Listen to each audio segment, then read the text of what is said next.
আহান উদ্বিগ্ন হয়ে জিজ্ঞাসা করলো, কেন, চোখে প্রবলেম আছে? কই, এতদিন তো চশমা পড়তে দেখিনি। মিহির স্বাভাবিকভাবেই বলল, না, ওর যখন প্রবলেম নেই। আর এতদিন পড়িনি কারণ এত ঝামেলার মধ্যে হয়তো ওর মনেই ছিল না। আহান ভ্রু কোঁচকে জিজ্ঞাসা করলো, চোখে কোনো প্রবলেম নেই, তাহলে চশমা কেন পরে? মিহির একটা দীর্ঘ শ্বাস ফেলে বলা শুরু করলো, তোমরা নিশ্চয়ই মেয়েকে বিয়ে ভেঙে যাওয়ার ব্যাপারটা জানো। ও যার সঙ্গে বিয়েটি হয়েছিল, মানে আবির রহমান, আমাদের কাজিন, আজ থেকে 3 বছর আগে তার বার্থডে উপলক্ষে সে একটা পার্টি থ্রো করেছিল। মা, বাবা, মেঘ সবাই সে বার্থডে পার্টিতে গেছিল। মেঘ তখন ক্লাস 7-এ পড়ে। আমি আবির রহমানকে আগে থেকে সহ্য করতে পারতাম না, তাই পার্টিতে যাবো না বলে বন্ধুদের সঙ্গে ঘুরতে গেছিলাম। মেঘ ওই পার্টিতে যাওয়ার পর আবির আর ওর কিছু বন্ধু মিলে মেঘের চোখের কালা নিয়ে উল্টোপাল্টা কথা বলে, হাসাহাসি করে। বলেছিল ওর চোখ নাকি জঙ্গলি বিড়ালের মতো দেখতে। আবির বলেছিল কি দেখেছে বাবা ওর সঙ্গে বিয়ে ঠিক করেছে। ডিসগাস্টিং একটা মেয়ে। মা, বাবা, আমার চাচারা, ফুপিরা সবাই সেই বাড়িতেই দাঁড়িয়েছিল। কেউ আবিরকে কিচ্ছু বলেনি। মেঘ কাঁদতে কাঁদতে বাড়ি থেকে চলে এসেছিল। ওর পেছনে পেছনে মা, বাবাও এসেছিল, কিন্তু ও রুমে গিয়ে দরজা বন্ধ করে দেয়। তাই ওনারা মেঘের সাথে কোনো কথা বলতে পারেনি। সেদিন মেঘ ওয়াশরুমে ঢুকে ঝর্ণা ছেড়ে সারা রাত কেঁদেছিল। পরদিন সকাল 7টার সময় মা এসে অনেকবার রুমে নক করে, কিন্তু ভেতর থেকে কোনো রেসপন্স না পেয়ে ডুপ্লিকেট চাবি দিয়ে দরজাটা খুলে ভেতরে ঢুকে দেখে রুমে কোথাও মেঘ নেই।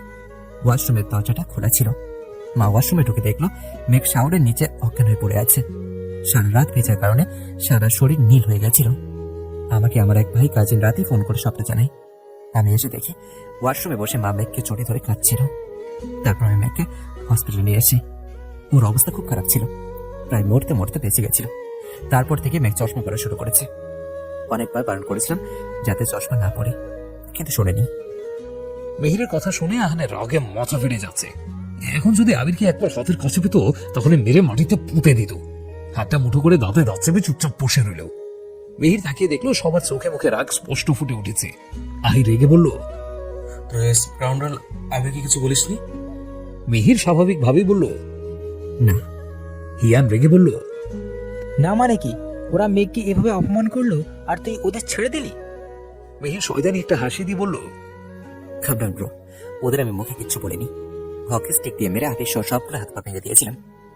মিহিরের কথা শুনে হিমা, আলিশা, সারিকা, সাইফা ভয়ের তো চোখে মিহিরের দিকে তাকিয়ে রইল। সাইফা মনে মনে বলল, হাই আল্লাহ, এই ছেলেকে তো ভদ্র মনে করেছিলাম, কিন্তু এটা তো আহির ভাইয়াদের জেরক্স কপি। শুধু একটু বোনকে অপমান করেছে বলে হাত পা ভেঙে দিল।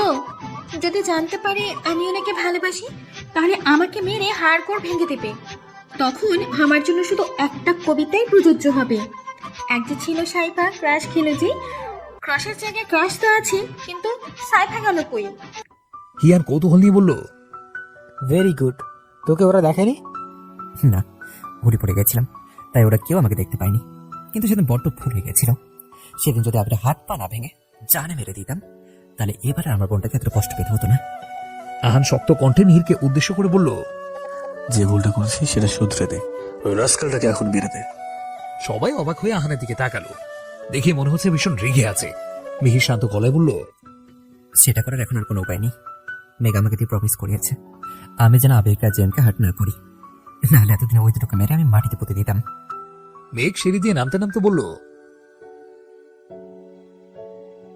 মেঘের কথা শুনে সবাই সিঁড়ির দিকে তাকালো। মেঘ সত্যি সত্যি চোখে একটা চশমা পরে এসেছে। আহান এতক্ষণ এমনিতেই রেগেছিল, এবার মেঘকে চশমা পরতে রেখে রাগটা মাথায় চড়ে গেল। মনে মনে বলতে লাগলো, তোমার এত সাহস মেঘ, তুমি ওই ছেলের কথা চশমা পরো? তারপর সোফা থেকে উঠে মেঘের সামনে গিয়ে দাঁড়িয়ে শক্ত গলায় বলল, চশমাটা চোখ থেকে খুলে ফেলে দাও মেঘ। হঠাৎ করে আহান এইভাবে বলে মেঘ সহ সবাই ভেবা থেকে খেয়ে গেল। মেঘ কিছু বুঝতে না পেরে ড্যাব ড্যাব করে আহানের দিকে তাকিয়ে রইল। আহান এবার চোরে ধমক দিয়ে বলল, কি বলছি কথা কানে যায় না? হ্যাঁ, চশমাটা খুলে ফেলে দাও।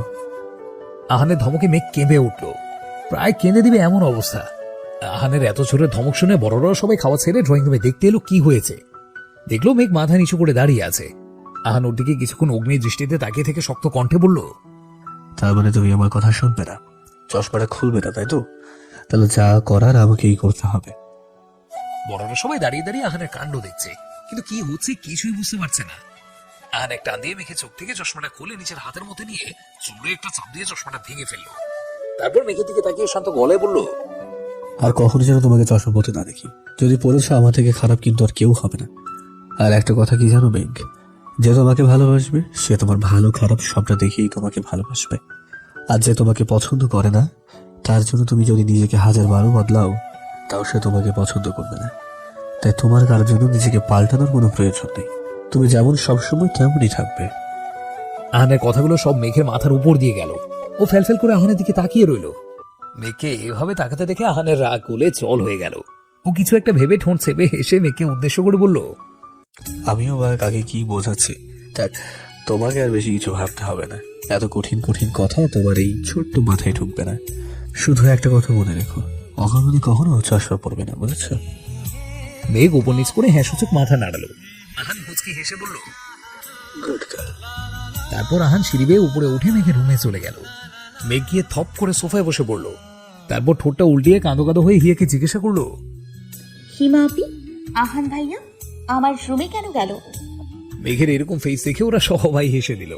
হিমা হাসতে হাসতে মেঘকে উদ্দেশ্য করে বলল, তোর রুমে যে বাকি চশমাগুলো আছে সেগুলোকেও ভাঙতে গেছে, যাতে তুই আর চশমা পড়তে না পারিস। মেঘ ঠোঁট বাঁকিয়ে বলল, ভেঙে ফেললেও কিছু হবে না, আমি আবার নতুন করে কিনে তারপর পরবো। অভি সিরিয়াস মুখ করে বলল, খবরদার মেঘ, আর যাই করো আহানের কথা কখনো অমান্য করবে না। ও রেগে গেলে কতটা ভয়ঙ্কর হতে পারে তুমি ভাবতেও পারবে না। হিয়া নরম স্বরে বলল, তাছাড়া তোর চশমা পরার কোনো প্রয়োজন নেই। তোর চোখের মনির কালার অনেক সুন্দর দেখতে। তুই আমার বোন বলে আমি এই কথা বলছি না, বাইরের যে কোনো কাউকে গিয়ে জিজ্ঞাসা কর, তারাও একই কথাই বলবে। মেঘ মুখটা কালো করে বলল, তাহলে ওরা কেন বলেছিল আমার চোখ বিড়ালের মতো দেখতে? আলিশা মৃদু রাগ দেখিয়ে বলল, কোন গাধা যে তোমার চোখ বিড়াল চোখ বলেছে আল্লাহ জানে, আর তুমি পোকার মতো সেগুলো এখনো ধরে বসে আছো। তুমি জানো কত মেয়েরা নিজেদের চোখের মনি কালার তোমার মতো করার জন্য হাজার হাজার টাকা খরচ করে লেন্স কিনে পড়ে, আর সেখানে আল্লাহ তোমার চোখ আগে থেকে এত সুন্দর বানিয়েছে, আর তুমি সেটা অবহেলা করছো। আলিশার কথার পরিপ্রেক্ষিতে মেঘ কি বলবে খুঁজেই পেল না। মেঘ মনে মনে বলল, আলিশা আপু তো ঠিকই বলেছে, কিছু লোকের বাজে কথার জন্য আমি আল্লাহর দেওয়া উপহারকে অপমান করছি। মেঘকে চুপচাপ ভাবতে দেখে সবাই স্বস্তির নিঃশ্বাস ফেলল। বুঝলো আলিশার কথায় কাজ হয়েছে।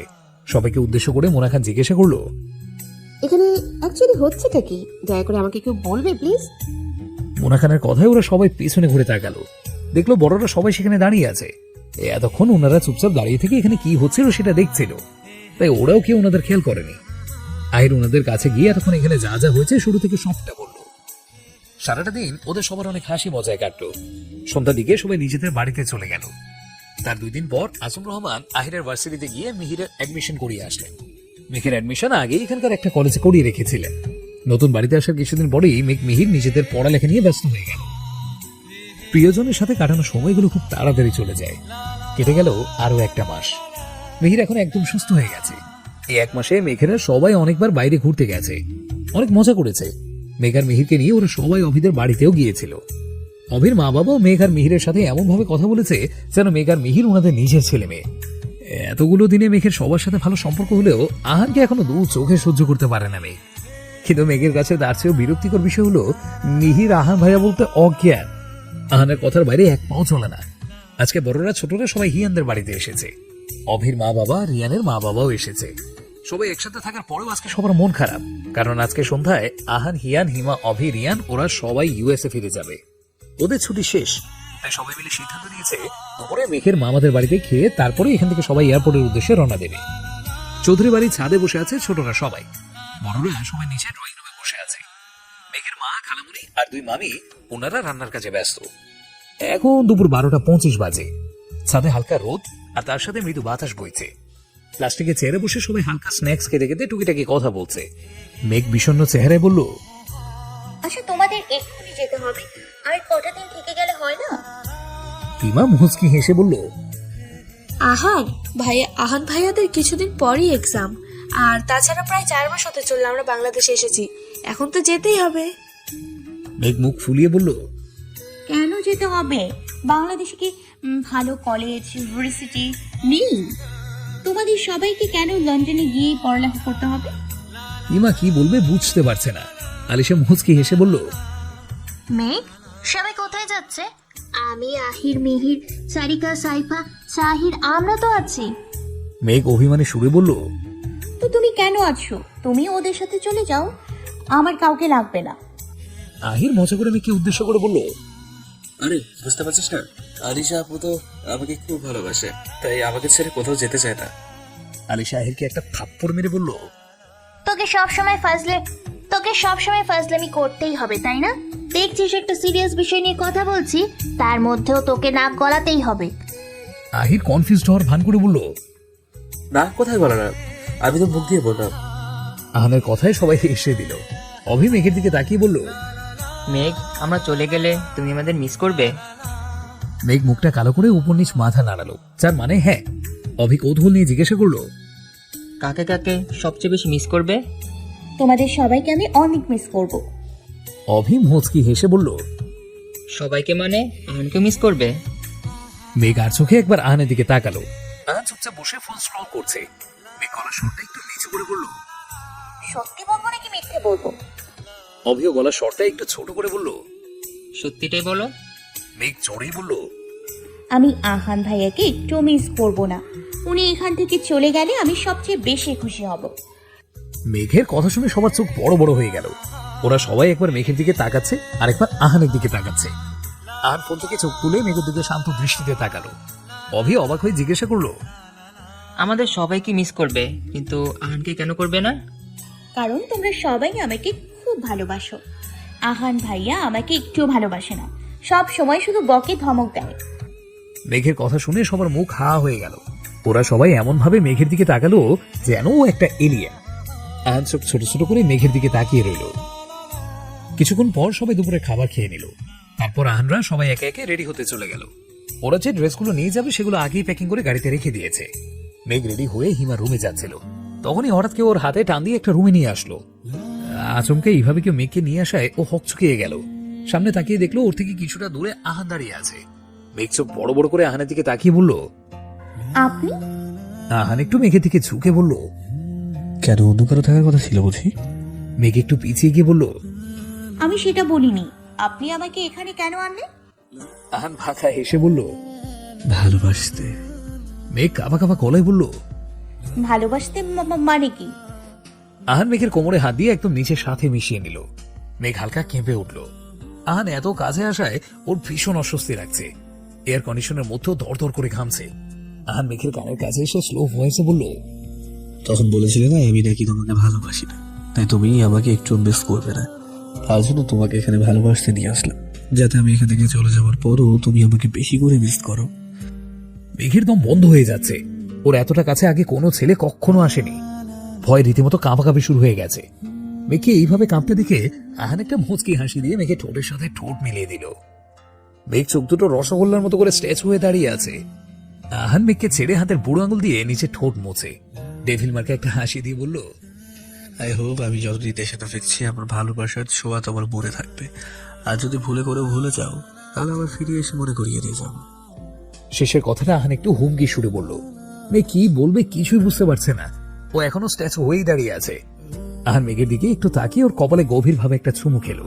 তারপর আর কোনো দিকে না তাকিয়ে চুপচাপ রুম থেকে বেরিয়ে গেল। আহানরা যাওয়ার সময় সবাই ওদের জড়িয়ে ধরে অনেক কান্নাকাটি করেছে। মেঘকে কিস করার পর ও আর আহানের সামনেই আসেনি। আহানদের এগিয়ে দিতে বাসা সবাই যাবে। ওরা 7:30টার দিকেই সবাই বাসা থেকে বের হলো। এরপর মেঘের নানু নানির কবরের কাছে গিয়ে কবর জিয়ারত করে সবাই এয়ারপোর্টের উদ্দেশ্যে রওনা দিল। কিছুক্ষণ পর এয়ারপোর্টে পৌঁছে গেল। এয়ারপোর্টে পৌঁছে আহান সবার কাছ থেকে বিদায় নিয়ে ভেতরের দিকে চলে গেল। যাওয়ার আগে আহান একবার মেঘের দিকে তাকিয়েছিল। মেঘ আহানকে ওর দিকে তাকাতে দেখে মীরা রহমানের পেছনে লুকিয়ে গিয়েছিল। আহান কিছু না বলে শুধু একটু ম্লান হেসেছিল। ওরা ভেতরে চলে যাওয়ার পর মেঘরা সবাই অনেকক্ষণ এয়ারপোর্টের বাইরে দাঁড়িয়ে রইল। কিছুক্ষণ পর ওদের মাথার উপর দিয়ে একটা ফ্লাইট টেক অফ করলো। ওরা এখানকার সবাই নিজেদের চোখের পানি মুছে একটা দীর্ঘশ্বাস ফেলে সবাই যার যার বাড়ির উদ্দেশ্যে রওনা দিল।